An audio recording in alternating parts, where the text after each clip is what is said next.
ದಶಕಗಳಿಂದ ಸರ್ವಿಸ್ ಪಡೆದು ಏಕಾಏಕಿ ಹೊರಗುತ್ತಿಗೆಯಲ್ಲಿ ಕೆಲಸ ಮಾಡಿ ಎಂದ ಅರಣ್ಯ ಇಲಾಖೆ. ನೌಕರರ ಪ್ರತಿಭಟನೆಗೆ ಕರಾವಳಿ ಸಾಥ್.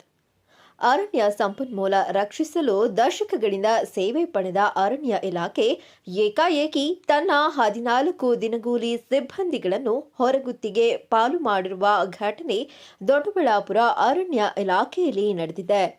ಹೊರಗುತ್ತಿಗೆ ಅಡಿಯಲ್ಲಿ ಕರ್ತವ್ಯ ನಿರ್ವಹಿಸಲು ಇಷ್ಟವಿಲ್ಲದ ಸಿಬ್ಬಂದಿ ವರ್ಗ ತಾಲೂಕಿನ ಅರಣ್ಯ ಇಲಾಖೆಯ ಕೇಂದ್ರ ಕಚೇರಿ ಮುಂಭಾಗ ಮೌನ ಪ್ರತಿಭಟನೆಗೆ ಮುಂದಾಗಿದೆ.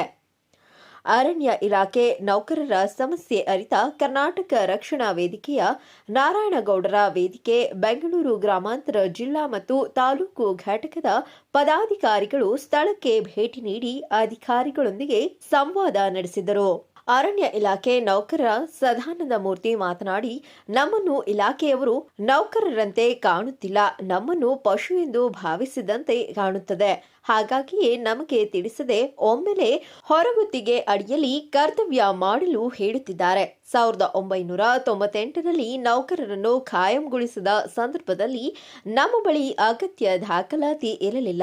ಆದರೆ 2013ರಲ್ಲಿ ಕಾಯಂಗೊಳಿಸುವ ಸಂದರ್ಭದಲ್ಲಿ ನಮ್ಮ ಬಳಿ ಅನುಭವ ಹಾಗೂ ಸೂಕ್ತ ದಾಖಲಾತಿ ಇದ್ದರೂ ನಮ್ಮನ್ನು ಕಾಯಂಗೊಳಿಸಲಿಲ್ಲ. ಈಗ ಏಕಾಏಕಿ ನಮ್ಮನ್ನು ಕೆಲಸದಿಂದ ತೆಗೆದಿದ್ದಾರೆ. ಇದು ಯಾವ ನ್ಯಾಯ? ಸದಾ ಮುಂಚೂಣಿಯಲ್ಲಿದ್ದು ಅರಣ್ಯ ಇಲಾಖೆಗಾಗಿ ನಮ್ಮ ಜೀವನವನ್ನ ಸವೆಸಿದ್ದೇವೆ. ಆದರೆ ಈಗ ನಮ್ಮ ಬದುಕು ಬೀದಿಗೆ ಬಂದಿದೆ. ಯಾವ ಅಧಿಕಾರಿ ಬಳಿ ಕೇಳಿದರೂ ಯಾರೂ ಸ್ಪಂದಿಸುತ್ತಿಲ್ಲ. ನಮಗೆ ಈ ಕೆಲಸ ಬಿಟ್ಟು ಬೇರೆ ಗೊತ್ತಿಲ್ಲ. ಈ ಆದೇಶವನ್ನು ನಾವು ಒಪ್ಪೋಲ್ಲ. ನಮಗೆ ಕಾಯಂಗೊಳಿಸದಿದ್ದರೂ ನಮೂನೆ FKC 63 ಪ್ರಕಾರ ಸಂಬಳ ನೀಡಲಿ, ಇಲ್ಲವೇ ನಮ್ಮ ಈ ಹೋರಾಟ ನಿರಂತರವಾಗಿ ನಡೆಯಲಿದೆ ಎಂದರು. ಇದರಿಂದ ಕೆಲಸ ಮಾಡ್ಕೊಂಡು ಬಂದಿದ್ದೀವಿ. ನಾವು ಕೆಲಸಕ್ಕೆ ಸೇರಿದ ಮೇಲೆ 98ರಲ್ಲಿ ಒಂದು ಸರಿ ಕಾಯಮಾತಿ ಎಲ್ರಿಗೂ ದಿನಗೂಲಿ ನೌಕರಿಗೆಲ್ಲ ಕಾಯಮಾಯಿತು. ಆವಾಗ ನಮಗಿನ್ನೂ ಏಜ್ ಇರಲಿಲ್ಲ ಮತ್ತು ನಮಗೆ ದಾಖಲಾತಿಗಳು ಕಡಿಮೆ ಇತ್ತು. ಆವಾಗ ಆಗಿಲ್ಲ ಹೋಯ್ಕೆ. 2012ರಲ್ಲಿ ಒಂದು ಸರಿ ಆದೇಶ ಬಂತು, ಕ್ಷೇಮಾಭಿವೃದ್ಧಿ ಅಧಿನಿಯಮದಡಿ ಇವ್ರನ್ನ ಪರ್ಮನೆಂಟ್ ಮಾಡಿ. ಅಂದರೆ ಸರ್ಕಾರಿ ಪರ್ಮನೆಂಟ್ ಅಲ್ಲ, ಸರ್ಕಾರಿ ನೌಕರನ ಥರ, ಸರ್ಕಾರಿ ನೌಕರ ಅಲ್ಲ. ಸರ್ಕಾರಕ್ಕೆ ಏನೇನು ಸವಲತ್ತು ಸರ್ಕಾರಿ ನೌಕರನ್ನ ಕೊಡುತ್ತಾರೆ ಅದನ್ನು ಕೊಡಿ ಅಂತೇಳಿ ಒಂದು ಆದೇಶ ಮಾಡಿದ್ರು. ಅದರಲ್ಲಿ ಸೇರಿಸಿ ಅಂತ ಹೇಳಿದ್ರು. ಅದರಲ್ಲಿ ಏನು ಮಾಡಿದ್ರು ಇವರು, ನಾವು 10 ವರ್ಷ 20 ವರ್ಷ ಕೆಲಸ ಮಾಡೋದು ನಿಜ ಅಂತೆ, ಅದು ದಾಖಲಾತಿ ಇಲ್ಲಂತೆ. ನಾವು ಕೆಲಸ ಮಾಡೋದು ನಿಜನಂತೆ. ಇವ್ರು ಹೇಳೋದು ಅಧಿಕಾರಿಗಳು ದಾಖಲಾತಿಗಳು ಕೊರತೆ ಇದೆ, ನಾವೇನು ಮಾಡೋಣ? ದಾಖಲಾತಿ ಮಾಡೋಕ್ಕೆ ನಾವು ಅವರ ಸರ್ ಮಾಡೋದು, ನಮ್ಗೆ ಕೆಲಸ ಮಾಡೋದು ಗೊತ್ತು, ದಾಖಲಾತಿ ಮಾಡೋದು ನಮಗೆ ಗೊತ್ತಿಲ್ಲ. ಅವ್ರು ನಮ್ಮ ಹೆಸರಲ್ಲಿ ಡ್ರಾ ಮಾಡಿದ್ರು, ಇನ್ನೊಬ್ಬರ ಹೆಸರಲ್ಲಿ ಡ್ರಾ ಮಾಡಿದ್ರು, ನಮ್ಮ ಕೈಯಲ್ಲಿ ಸಂಬಳ ಕೊಡ್ತಿದ್ರು. 2010ರಿಂದ ಈಚೆಗೆ ನಮಗೇನು ಬ್ಯಾಂಕಲ್ಲಿ ಸಂಬಳ ಹಾಕಿದ್ರು, ಇದೇ ಥರ ಹೋರಾಟ ಮಾಡಿದಾಗ ಅಲ್ಲಿಂದ ಈಚೆಗೆ ನಮ್ಮದು ರೆಕಾರ್ಡ್ ಕರೆಕ್ಟಾಗಿದೆ, ಇಲ್ಲಿವರೆಗೂ ಕರೆಕ್ಟಾಗಿದೆ. ಅಪ್ ಟು ಡೇಟ್ 25 ಮಾರ್ಚ್ವರೆಗೂ ಕರೆಕ್ಟಾಗಿ ಮಾಡ್ಕೊಂಡೇ ಬಂದಿದ್ದಾರೆ.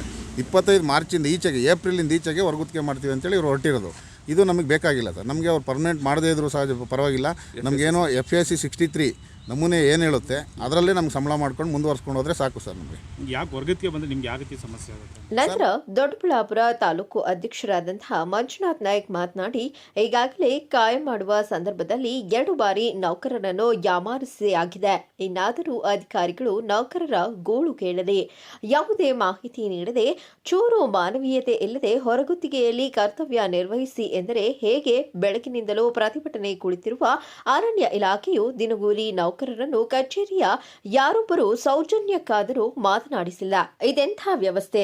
ಇದರ ವಿರುದ್ಧ ಕರ್ನಾಟಕ ರಕ್ಷಣಾ ವೇದಿಕೆ ಗಟ್ಟಿ ಧ್ವನಿಯಾಗಿ ನಿಲ್ಲಲಿದೆ. ಅಧಿಕಾರಿಗಳು ಬೇಜವಾಬ್ದಾರಿ ಉತ್ತರ ಕೊಡುವುದು ಬಿಟ್ಟು ಶೀಘ್ರಗತಿಯಲ್ಲಿ ಕ್ರಮ ಕೈಗೊಳ್ಳಲಿ. ಅರಣ್ಯ ಇಲಾಖೆ ನೌಕರರ ಜೀವನ ಉಳಿಸಲಿ ಎಂದರು. ಈಗ ಏನು ನಮ್ಮ ಜಿಲ್ಲಾಧ್ಯಕ್ಷರು ಹೇಳಿದಂತೆ ಎಲ್ಲ ವಿಚಾರಗಳನ್ನು ಅವ್ರು ಹೇಳಿದ್ದಾರೆ.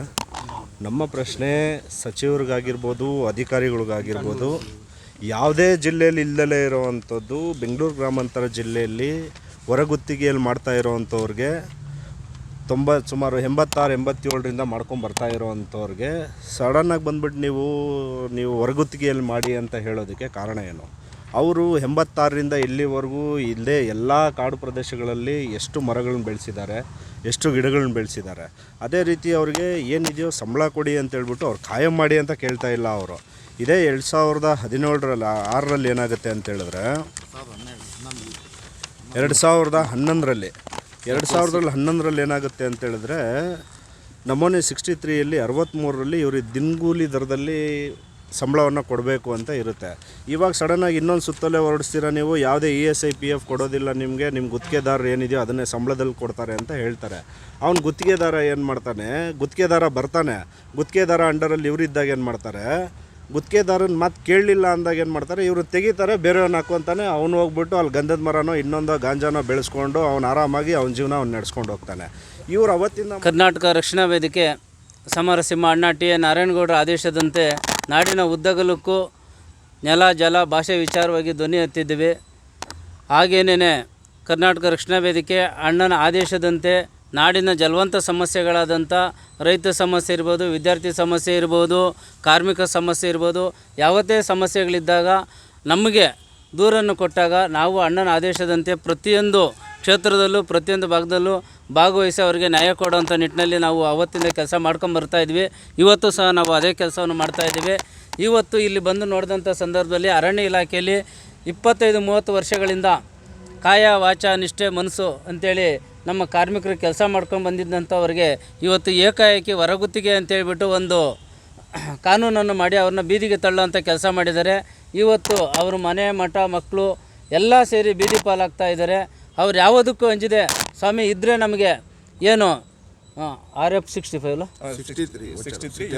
63F ಈ ಕಾನೂನು ಅಡಿಯಲ್ಲೇ ನಾವು ಅವತ್ತಿಂದ ಸಂಬಳ ತಗೊಂಡಿದ್ವಿ. FSC 63 ಅಡಿಯಲ್ಲಿ ನಾವು ಅವತ್ತಿಂದ ಸಂಬಳ ತಗೊಂಡಿದ್ವಿ. ಮುಂದೇನೂ ಸಹ ನಾವು ಅದರಲ್ಲೇ ಇರ್ತೀವಿ. ಅವರು ಸಂಬಳ ಕೊಡಲಿಲ್ಲ ಅಂದರೂ ಪರವಾಗಿಲ್ಲ, ನಾವು ಅಲ್ಲಿ ನಿಂತು ಕಾಯ ವಾಚ ಮನಸ ಕೆಲಸ ಮಾಡ್ತೀವಿ.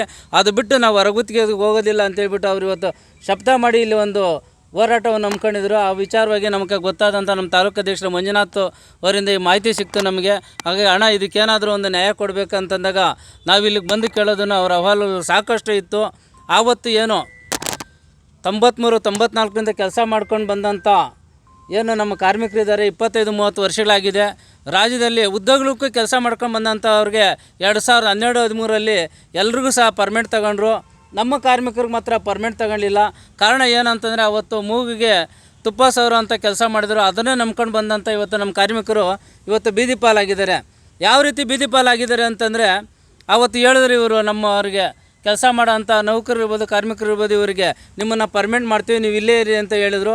ಅದನ್ನೇ ನಂಬ್ಕೊಂಡು ಇಲ್ಲಿವರೆಗೂ ಕೆಲಸ ಮಾಡ್ಕೊಂಬಂದರು.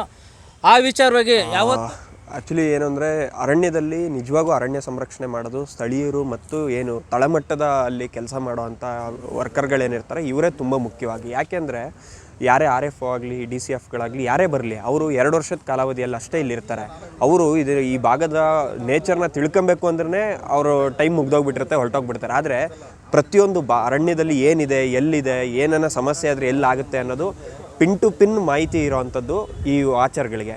ಇವರು ತುಂಬ ಮುಖ್ಯವಾಗಿ ಅರಣ್ಯದಲ್ಲಿ ಬೇಕಾಗ್ತಾರೆ. ಮತ್ತು ಇನ್ನೊಂದೇನಿದೆ ಅಂತಂದರೆ ನಮ್ಮ ಸಮಸ್ಯೆ ಏನು ಅಂತಂದರೆ ಇನ್ನೂ ದೊಡ್ಡ ಮಟ್ಟದಲ್ಲಿ ಏನು ಮ್ಯಾನ್ ಪವರ್ ಬೇಕಿತ್ತು. ಆದರೆ ಇರೋದೇ ಕಮ್ಮಿ ಮ್ಯಾನ್ ಪವರ್ಗಳು. ಇವರೆಲ್ಲ ಒಬ್ರಿಗಿಂತ ಇಬ್ಬರು ಮೂರು ಕೆಲಸನ ಒಬ್ಬರೇ ನಿರ್ವಹಿಸ್ತಿರೋವಂಥ ಕೆಲಸವನ್ನು ಮಾಡ್ತಿದ್ದಾರೆ. ಹಾಗಾಗಿ ಇವ್ರುಗಳು ಚೆನ್ನಾಗಿದ್ದರೆ ಮಾತ್ರನೇ ಅರಣ್ಯ ಸಂರಕ್ಷಣೆಯಾಗಿ ಇರೋದಕ್ಕೆ ಒಂದು ಇದಾಗುತ್ತೆ. ಯಾಕೆಂದರೆ ಕೆಲವು ಘಟನೆಗಳು ನಡೆದಿರೋದೆಲ್ಲ ನಮಗೆ ಗೊತ್ತಿದ್ದಾವೆ, ಏನೆಲ್ಲ ಆಗಿದ್ದಾವೆ. ಇವ್ರುಗಳು ತಳಮಟ್ಟದಲ್ಲಿ ಕೆಲಸ ಮಾಡಿಲ್ಲ ಅಂತಂದರೆ ತುಂಬ ಸಮಸ್ಯೆಗಳು ಇದಾಗ್ತವೆ. ಇವಾಗ ಬೆಂಕಿ ಬೀಳೋದಿರ್ಬೋದು, ಇವ್ರುಗಳೆಲ್ಲ ಕೆಲಸ ಮಾಡಿನೇ ಅರಣ್ಯದಲ್ಲಿ ತುಂಬ ತೊಂದರೆಗಳಾಗ್ತಿದ್ದಾವೆ. ಇವ್ರುಗಳಿಗೆ ಅತಂತ್ರ ಆಗಿ ಇವ್ರೇನ ಸರಿಯಾಗಿ ಕೆಲಸ ಮಾಡಿಲ್ಲ ಅಂತಂದರೆ ಆಮೇಲೆ ಬೇರೆ ಯಾರೋ ಹೊರಗುತ್ತಿಗೆಯಿಂದ ತಗೊಂಬಂದು ಎಲ್ಲೋ ಯಾರನ್ನೋ ಅಪಾಯಿಂಟ್ ಮಾಡಿದ್ರೆ ಅವ್ರಿಗೆ ಅದ್ರ ಬಗ್ಗೆ ನಾಲೆಜೇ ಇರಲ್ಲ. ಫಸ್ಟ್ ಆಫ್ ಆಲ್ ಈ ಕೆಲಸಗಳಿದಾವಲ್ಲ ಅದು ಸ್ಥಳೀಯವಾಗಿರೋವಂಥವ್ರು ಮತ್ತು ಆ ಸ್ಥಳೀಯದ